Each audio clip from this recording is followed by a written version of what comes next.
సందేహం, ఈ వైరస్ ఎక్కడి నుండి వస్తుంది? ఇది నీటి నుండి వస్తుందా లేదా గాలి నుండా? ఇది మట్టి నుండా లేదా విత్తనాల నుండా? సరే, ఇది వీటిలో దేని నుండి కాదు. ఇక దీనికి సమాధానం మీకు ఆశ్చర్యం కలిగిస్తుంది. దీనిని తెల్లదోమ తీసుకువస్తుంది. ఈ వైరస్ దాడిని విస్తరిస్తుంది. అవును, అది నిజమే. ఇది ఎలా జరుగుతుందో మనం తెలుసుకుందాం. తెల్లదోమ జీవితంలో 3 దశలు ఉన్నాయి: గుడ్డు దశ, పిల్లదోమలు మరియు రెక్కల దోమలు. అయితే తెల్లదోమల వైరస్ ని ఎలా వ్యాపించేలా చేస్తుంది? తెల్లదోమలు అనేక గుడ్లను పొదుగుతుంది. ఈ గుడ్లు పిల్లదోమలుగా మారిపోతాయి. ఆకులలో రసాన్ని పీల్చటం మొదలు పెడతాయి.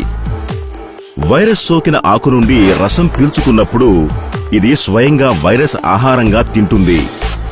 ఈ పిల్లదోమలు తమ జీవిత చక్రంలో రెక్కలు దోమలుగా మారుతుంది.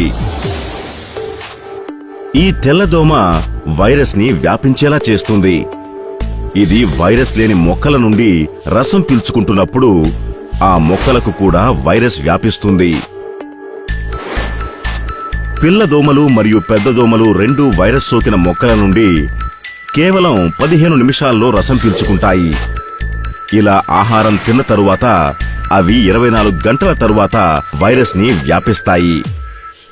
ఒక్క తెల్లదోమ పురుగు ఉంటే చాలు అన్ని మొక్కలకు వైరస్ వ్యాపింపచేయడానికి. ఇది ఒక ఆందోళనకరమైన వాస్తవం. ఒకసారి పంటకు వైరస్ సోకితే ఈ కింది లక్షణాలు కనిపిస్తాయి. వైరస్ సోకిన ఆకులు మధ్యలో వంకర తిరిగిపోతాయి. మొక్క పెరుగుతున్నప్పుడు ఆకులు చుట్టుకుపోతుంటాయి. ఇది పువ్వులు రాలిపోయేలా చేస్తుంది. దాంతో ఇది తక్కువ దిగుబడికి దారితీస్తుంది.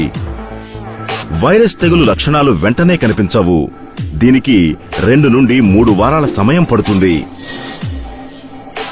అప్పటికి దీని యాజమాన్యం గురించి ఆలోచించడానికి చాలా ఆలస్యం అయిపోతుంది.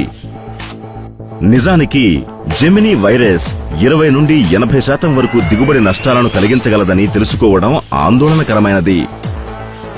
వైరస్ వ్యాప్తి పంట లేత దశలో మొదలైతే అప్పుడు దిగుబడి నష్టం ప్రభావం పెరుగుతుంది. మొక్క పరిపక్వం చెందితే ప్రభావం నష్టం స్థాయి తగ్గుతుంది.